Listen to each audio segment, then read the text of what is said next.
adik-adik semua, hari ini kita akan sharing nih sedikit gitu ya terkait bagaimana adik-adik bisa bergabung di program Wirausaha Merdeka di Angkatan 3 tahun 2024. Oke, sebelum kita bicara tentang bagaimana pendaftaran akunnya, tentu kita harus pahami dulu ya untuk adik-adik yang baru tahu apa sih sebetulnya program Wirausaha Merdeka itu. Ya, jadi program Wirausaha Merdeka ini merupakan program yang menjadi salah satu di program MBKM yang memang konteksnya adalah memberikan pendidikan dan pendampingan adik-adik untuk siap menjadi wirausaha hebat Indonesia. Seperti yang dikatakan favorit kita ini ya, Mas Menteri, Mas Nadiem Makarim ya, menyatakan beliau bahwa memang partisipasi mahasiswa dalam program Wirausaha Merdeka itu merupakan suatu kesempatan emas yang sangat sayang kalau dilewatkan ya, terutama bagi adik-adik mahasiswa yang tentunya memiliki minat di bidang wirausaha. Nah, di program Wirausaha Merdeka ini adik-adik akan bertemu, dididik oleh sekian banyak nanti perguruan tinggi pelaksana program yang sudah terpilih tentunya, dan nanti akan memberikan pendidikan dan pendampingan kepada adik-adik. Nah, sebetulnya apa yang melatar belakangi program Wirausaha Merdeka ini menjadi satu program yang perlu dijalankan gitu ya, bahkan sesuatu hal yang menantang untuk adik-adik ikuti. Yang pertama, seperti kita ketahui, tingkat pengangguran terdidik ya, artinya pengangguran yang berasal dari perguruan tinggi atau lulusan perguruan tinggi ini masih sangat tinggi, yaitu sekitar 14,5% ya dari data di bulan Februari 2024. Ya, jadi ada 1.045.706 ya pengangguran yang berasal dari lulusan perguruan tinggi. Ini kan jadi PR kita semua ya. Nah, maka harapannya dengan program Wirausaha Merdeka ini, adik-adik tidak perlu susah mencari pekerjaan, tetapi justru sebaliknya membangun atau membuka lapangan pekerjaan. Nah, sekarang kalau kita lihat sendiri cukup membanggakan sebetulnya ya, walaupun memang belum sesuai dengan yang diharapkan, tapi peningkatannya setiap tahun cukup meningkat, yaitu 3,35% ya pada Februari 2024, bahwa wirausaha pemula ini juga yang disumbangkan ya, salah satunya dari program Wirausaha Merdeka ini ya, tumbuh sekian ribu mahasiswa yang memiliki usaha itu mencapai 34,51%, dan untuk yang wirausaha mapan menjadi 3,35% ya dari total angkatan kerja yang ada di Indonesia. Nah, ini adik-adik artinya apa? Bahwa yang 3,35% ini bisa bergeser ya, terus naik untuk menurunkan sisi sebelah kiri, yaitu tingkat pengangguran terdidik di perguruan tinggi. Baik, selanjutnya perlu kami sampaikan adik-adik, program Wirausaha Merdeka itu hadir ya khusus untuk adik-adik semua untuk mempersiapkan lulusan perguruan tinggi membangun usaha dan tentu meniti karir ya, seperti tadi ya, harapannya bisa membuka lapangan pekerjaan. Jadi adik-adik tidak perlu lagi sulit untuk ngantri gitu ya untuk mencari pekerjaan, tapi bagaimana justru membuka peluang untuk pekerjaan bagi orang lain. Yang kedua adalah tentunya mendorong peningkatan pengalaman wirausahaan mahasiswa. Artinya apa adik-adik? Di dalam program wirausaha ini nanti di dalam proses pelaksanaannya adik-adik akan mendapatkan pengalaman real ya, bagaimana sih proses menjadi seorang wirausaha. Jadi tidak theoretical base lagi gitu ya, tapi betul-betul adik-adik akan ditemukan oleh para UKM yang sudah sangat luar biasa di bidangnya. Adik-adik bisa terjun langsung untuk mempelajari sesuai dengan bidang usaha yang adik-adik inginkan. Kemudian tentunya dengan berkolaborasi ya, bertemu, memahami seluruh proses bisnis gitu ya yang ada, dan bertemu dengan orang-orang hebat, praktisi-praktisi hebat yang akan didatangkan, tentu itu bisa meningkatkan keterampilan kerja adik-adik semua.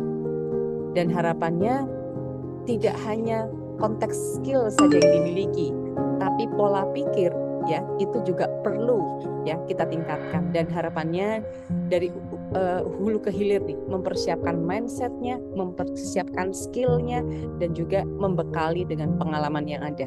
Nah, ini harapan bahwa program Wirausaha Merdeka ini ada untuk adik-adik. Nah, adik-adik seperti tadi yang Mas Brian sudah sampaikan, Wirausaha Merdeka itu sudah insya Allah di tahun ini adalah tahun ketiga. Di tahun pertama luar biasa adik-adik capaiannya melibatkan di 2022 ya ada 11.535 mahasiswa. Ya, 11.535 mahasiswa. Baik perguruan tinggi akademik maupun perguruan tinggi vokasi. Ya, kemudian di tahun 2023 cukup meningkat yaitu 12.393. Ya, ada perguruan tinggi akademik dan perguruan tinggi vokasi. Artinya apa adik-adik?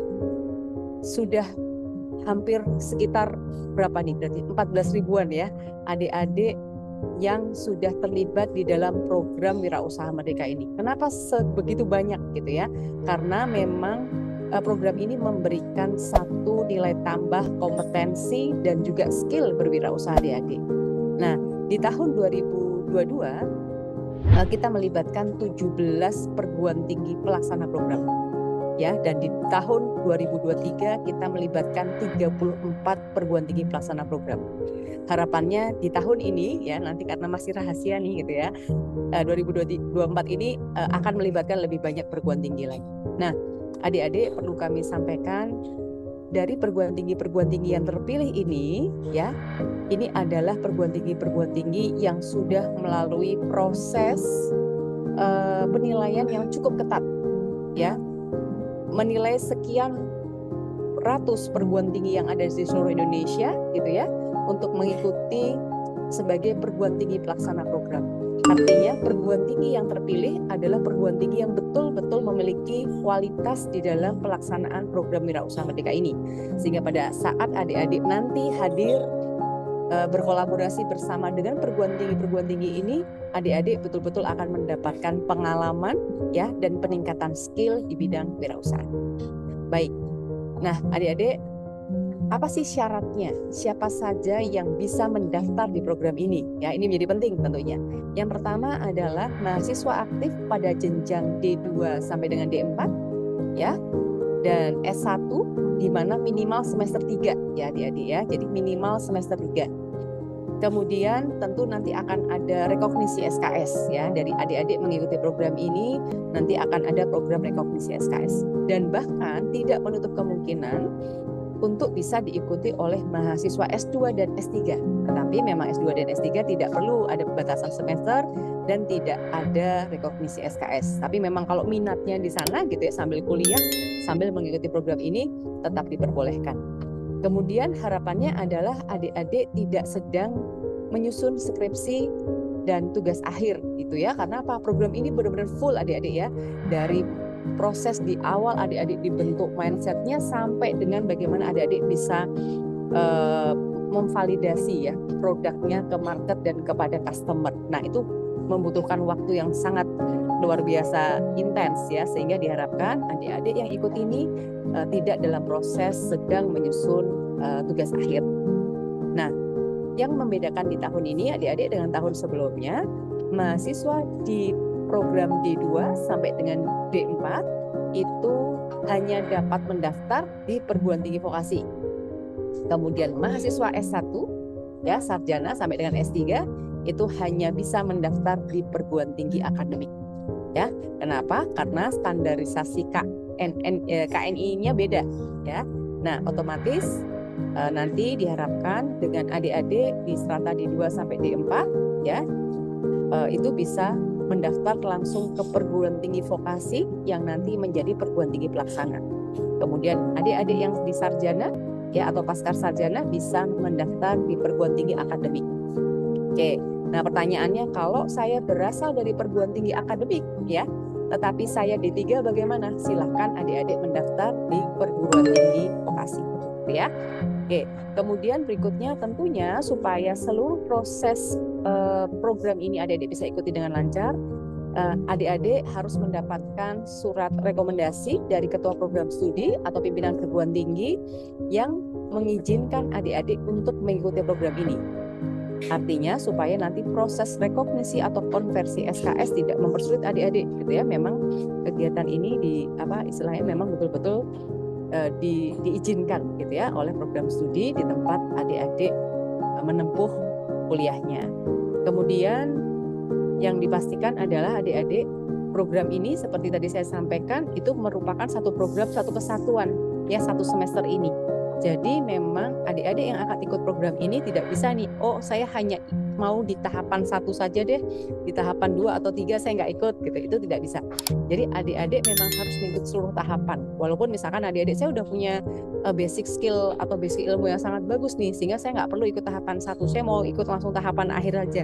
Nah ini tidak diperbolehkan adik-adik. Adik-adik karena ini supaya memang mantap nih gitu ya, program ini bisa betul-betul meningkatkan skill adik-adik. Adik-adik harus secara penuh mengikuti program dari awal sampai dengan akhir.